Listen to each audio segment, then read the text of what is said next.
చంద్రుడిపై ఆవాసాలు ఏర్పాటుకు శాస్త్రవేత్తలు అనేక ప్రయత్నాలు చేస్తున్నారు. ఈ క్రమంలోనే ఒక్కో అడుగు ముందుకు వేస్తూ వెళ్తున్నారు. తాజాగా వారి ప్రయత్నాలకు మరింత సాయపడేలా జాబిల్లిపై ఒక గుహ ఉన్నట్లుగా తేలింది.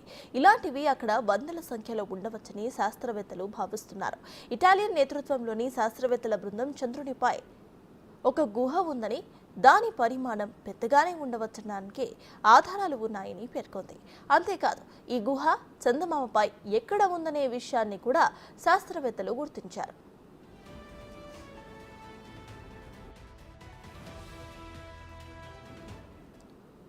పంతొమ్మిది 1969లో అంటే 55 సంవత్సరాల క్రితం Neel Armstrong bus Aldrin land అయిన ప్రదేశానికి 400 కిలోమీటర్ల దూరంలో ఈ గుహ ఉందని శాస్త్రవేత్తలు గుర్తించారు.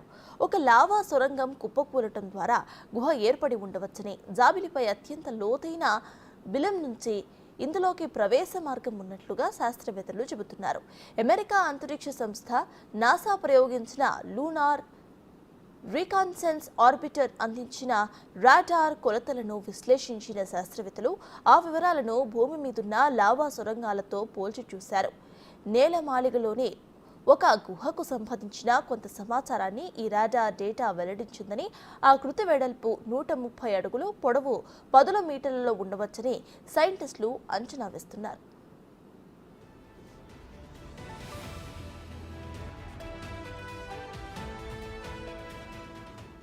చంద్రుడిపై పునాదుల స్థాయి నుంచి ఆవాసాన్ని నిర్మించడానికి ఈ గుహ ఎంతగానో ఉపయోగపడుతుందని, అంతేకాక చంద్రుడి ఆవిర్భావం గురించి మరిన్ని విషయాలు తెలుసుకోవచ్చని శాస్త్రవేత్తలు వెల్లడించారు. ఇప్పటికే చంద్రుడిపై శాశ్వత మానవ నివాసాలను ఏర్పాటు చేయడానికి పలు దేశాలు పోటీ పడుతున్నాయి. అయితే చంద్రుడిపై రేడియో ధార్మికత, విపరీతమైన ఉష్ణోగ్రతలు, అంతరిక్ష వాతావరణం నుంచి వ్యోమగాములను రక్షించాల్సి ఉంటుంది. ప్రస్తుతం శాస్త్రవేత్తలు నిర్ధారించిన గుహలను వ్యోమగాములకు సహజ సిద్ధ షెల్టర్స్గా పనికి వచ్చే అవకాశాలు ఎక్కువగా ఉన్నాయి.